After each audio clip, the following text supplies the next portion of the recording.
ಇನ್ನು ಪತಿಯಿಂದ ಮಗುವನ್ನ ಬಲವಂತವಾಗಿ ಪತ್ನಿ ದೂರ ಮಾಡಿರೋ ಆರೋಪ ಕೇಳಿಬಂದಿದೆ. ಪತ್ನಿ ಚಂದ್ರವೇಣಿಯ ವಿರುದ್ಧ ಪತಿ ಪೊನ್ನುಸ್ವಾಮಿ ಆರೋಪವನ್ನ ಮಾಡಿದ್ದಾರೆ. ಪತಿಯಿಂದ ದೂರವಾಗಿ ಚೆನ್ನೈನಲ್ಲಿ ನೆಲೆಸಿದ್ಲು ಪತ್ನಿ. 10 ವರ್ಷದ ಮಗ ಇದ್ದ ದಂಪತಿಗೆ ಆ ಮಗನನ್ನ ಪತಿ ಪೊನ್ನುಸ್ವಾಮಿಯೇ ನೋಡ್ಕೊಳ್ತಾ ಇದ್ರು. ಆದ್ರೆ ಏಕಾಏಕಿ ಬಂದು ಈಗ ಮಗನನ್ನ ಪತ್ನಿ ಕರ್ಕೊಂಡು ಹೋಗಿದ್ದಾರೆ. ಅದು ಮನೆಯಲ್ಲಿದ್ದಂಥ ಅಜ್ಜಿಯನ್ನ ಕೂಡ ಹಾಕಿ ಮಗನನ್ನ ತನ್ನ ಜೊತೆಗೆ ಬಂದಿದ್ದಂಥ ಮತ್ತೋರ್ವ ವ್ಯಕ್ತಿಯ ಜೊತೆ ಸೇರಿ ಕರ್ಕೊಂಡು ಹೋಗುವಂತಹ ಕೆಲಸವನ್ನ ಪತ್ನಿ ಮಾಡಿದ್ದಾರೆ. ಪತ್ನಿಯ ಈ ವರ್ತನೆಯನ್ನ ಖಂಡಿಸಿರುವಂತಹ ಪತಿ ಕಂಪ್ಲೇಂಟ್ ಅನ್ನ ದಾಖಲು ಮಾಡಿದ್ದಾರೆ. ಆ ಸಿಸಿಟಿವಿ ಫುಟೇಜ್ ಅನ್ನ ಗಮನಿಸ್ತಾ ಇದ್ದೀರಿ. ಮಗು ಮನೆಯ ಒಳಗೆ ಆಟ ಆಡ್ತಾ ಇರುತ್ತೆ.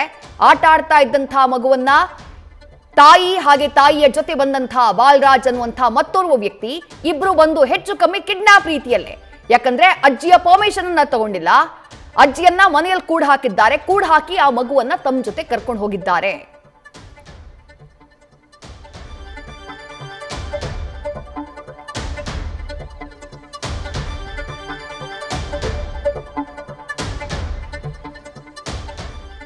ಗಂಡ ಹೆಂಡತಿ ಮಧ್ಯೆ ಕಲಹ ಆಗಿ ಗಂಡ ಹೆಂಡತಿ ಇಬ್ರು ಕೂಡ ದೂರ ಆಗಿದ್ರು. ಚಂದ್ರವೇಣಿ ಹಾಗೆ ಪೊನ್ನುಸ್ವಾಮಿ. ಚಂದ್ರವೇಣಿ ಚೆನ್ನೈನಲ್ಲಿ ವಾಸ ಮಾಡ್ತಾ ಇದ್ರು. ಇಲ್ಲಿ ಬೆಂಗಳೂರಿನಲ್ಲಿ 10 ವರ್ಷದ ಮಗನನ್ನ ಪೊನ್ನುಸ್ವಾಮಿಯವರೇ ನೋಡ್ಕೊಳ್ತಾ ಇದ್ರು. ಅವರೇ LKG ಇಂದ ಮಗನಿಗೆ ಎಜುಕೇಶನ್ ಕೂಡ ಇಲ್ಲೇ ಕೊಡಿಸ್ತಾ ಇದ್ರು. ಈಗ ಏಕಾಏಕಿ ಪತ್ನಿ ಮತ್ತೋರ್ವ ವ್ಯಕ್ತಿಯ ಜೊತೆಗೆ ಬಂದು ಆ ಮಗುವನ್ನ ತನ್ನ ಜೊತೆ ಕರ್ಕೊಂಡು ಹೋಗಿದ್ದಾರೆ. ಅಜ್ಜಿ ಹಾಗೆ ತಂದೆಯ ಜೊತೆ ವಾಸ ಇದ್ದಂತಹ ಮಗನನ್ನ ಕರ್ಕೊಂಡು ಹೋಗಿರುವಂತಹ ಆರೋಪ ಕೇಳ್ಬರ್ತಾ ಇದೆ. ಅದಕ್ಕೆ ಸಂಬಂಧಪಟ್ಟಂತಹ ಸಿಸಿಟಿವಿ ಫುಟೇಜ್ ಕೂಡ ಗಮನಿಸ್ತಾ ಇದ್ದೀರಿ. ಆ ಬಾಲಕ 4ನೇ ಕ್ಲಾಸ್ನಲ್ಲಿ ಓದ್ತಾ ಇದ್ದ.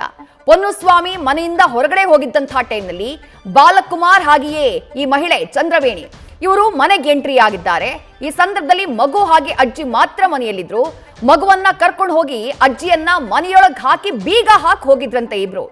ಆನಂತರ ಕರೆ ಮಾಡಿ ನಾನು ಹಾಗೆ ಮಗು ಆತ್ಮಹತ್ಯೆ ಮಾಡ್ಕೊಳ್ತೀವಿ ಅಂತ ಹೇಳಿ ಚಂದ್ರವೇಣಿ ಬೆದರಿಕೆ ಹಾಕಿದ್ದಾರೆ ಅನ್ನೋದು ಪೊನ್ನುಸ್ವಾಮಿ ಮಾಡ್ತಾ ಇರುವಂತಹ ಆರೋಪ.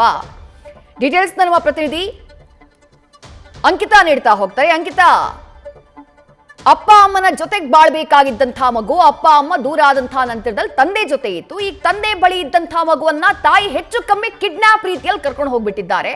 ಪ್ರಕರಣದ ಹಿನ್ನೆಲೆ ಏನು?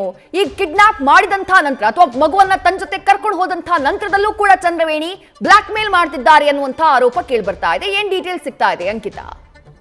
ವಿದ್ಯಾ, ಬೆಂಗಳೂರಿನ ಕಾಡುಗೋಡಿ ಪೊಲೀಸ್ ಠಾಣೆಯಲ್ಲಿ ಈಗಾಗಲೇ ಪೊನ್ನುಸ್ವಾಮಿ ಅವರು ಒಂದು ದೂರನ್ನು ದಾಖಲು ಮಾಡಿಕೊಂಡಿರುವಂಥದ್ದು. ಈ ದೂರಿನ ಹಿನ್ನೆಲೆಯನ್ನು ನೋಡೋದಾದರೆ ಪೊನ್ನುಸ್ವಾಮಿ ಹಾಗೆ ಚಂದ್ರವೇಣಿ ಕಳೆದ ಕೆಲ ವರ್ಷಗಳ ಹಿಂದೆ ಮದುವೆಯಾಗಿರ್ತಾರೆ. ಜೊತೆಗೆ ಅವರಿಗೆ ಒಂದು ಮುದ್ದಾದ ಗಂಡು ಮಗು ಜನಿಸಿರುತ್ತೆ. ಮದುವೆ ಅಂದರೆ ಆ ಮಗು ಆದ ಮೇಲೆ ದಂಪತಿ ನಡುವೆ ಸಣ್ಣ ಪುಟ್ಟ ವಿಚಾರಕ್ಕೆ ಗಲಾಟೆ ಆಗುತ್ತೆ. ಹಾಗಾಗಿ ಇಬ್ಬರು ಕೂಡ ದೂರವಾಗಿ ವಾಸವಿರ್ತಾರೆ.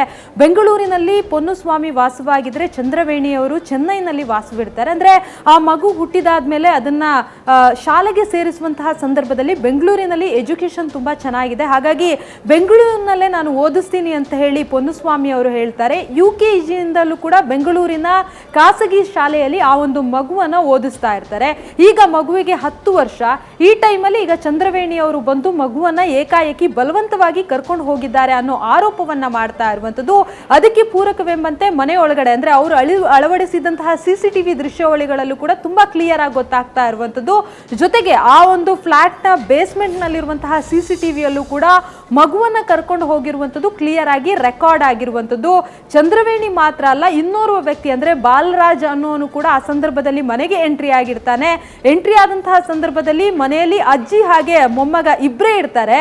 ಅಜ್ಜಿಯಿಂದನೇ ಮಗನಿಗೆ ಅಂದ್ರೆ ಪೊನ್ನುಸ್ವಾಮಿಗೆ ಕರೆಯನ್ನ ಮಾಡಿಸ್ತಾನೆ. ಪೊನ್ನುಸ್ವಾಮಿ ಎಲ್ಲೋ ದೂರದಲ್ಲಿ ಇದ್ದಾರೆ ಅನ್ನೋದು ಕನ್ಫರ್ಮ್ ಆಗುತ್ತೆ. ಅದಾದ್ಮೇಲೆ 10 ವರ್ಷದ ಮಗನನ್ನ ಅಲ್ಲಿಂದ ಬಲವಂತವಾಗಿ ಕರ್ಕೊಂಡು ಹೋಗಿರುವಂತದ್ದು. ಅಜ್ಜಿಯ ಬಳಿ ಇದ್ದಂತಹ ಮೊಬೈಲ್ ಅನ್ನ ಕೂಡ ಆತ ಬಾಲರಾಜ್ ಅನ್ನೋನು ತೆಗೆದುಕೊಂಡು ಅಜ್ಜಿಯನ್ನ ಒಳಗಡೆ ಹಾಕಿ ಮನೆಯ ಹೊರಭಾಗದಲ್ಲಿ ಬೀಗವನ್ನ ಲಾಕ್ ಮಾಡ್ಕೊಂಡು ಹೋಗಿರುವಂತದ್ದು. ಆ ಸಂದರ್ಭದಲ್ಲಿ ಅಜ್ಜಿಗೆ ಮಗನಿಗೆ ವಿಚಾರವನ್ನ ತಲುಪಿಸೋದಕ್ಕೂ ಕೂಡ ಸಾಧ್ಯ ಆಗೋದಿಲ್ಲ. ನಂತರ ಅಂದ್ರೆ ಸುಮಾರು ಹೊತ್ತಾದ ಬಳಿಕ ಈ ರೀತಿಯಾಗಿ ಬಲವಂತವಾಗಿ ಮಗುವನ್ನ ಕರ್ಕೊಂಡು ಹೋಗಿದ್ದಾರೆ ಅನ್ನೋದು ಕ್ಲಿಯರ್ ಆಗುತ್ತೆ. ತಕ್ಷಣ ಅವರು ಕಾಡುಗೋಡಿ ಪೊಲೀಸ್ ಠಾಣೆಗೆ ತೆರಳಿ ಒಂದು ದೂರನ್ನ ದಾಖಲಿಸ್ತಾರೆ. ಪೊಲೀಸರು ಕೂಡ NCR ಅನ್ನ ದಾಖಲು ಮಾಡ್ಕೊಳ್ತಾರೆ.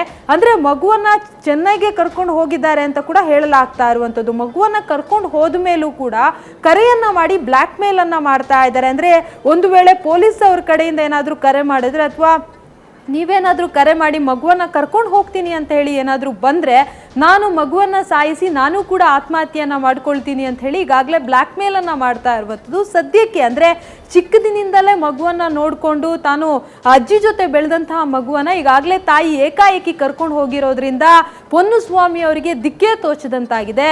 ಸದ್ಯಕ್ಕೆ ನನ್ನ ಮಗನನ್ನು ನನಗೆ ಕೊಡಿ ಅಂತ ಹೇಳಿ ಅವರು ಅಂಗಲಾಚ್ತಾ ಇರುವಂಥದ್ದು. ವಿದ್ಯಾ, ಥ್ಯಾಂಕ್ ಯು ಅಂಕಿತಾ ತಮ್ಮೆಲ್ಲ ಡೀಟೇಲ್ಸ್ಗೆ.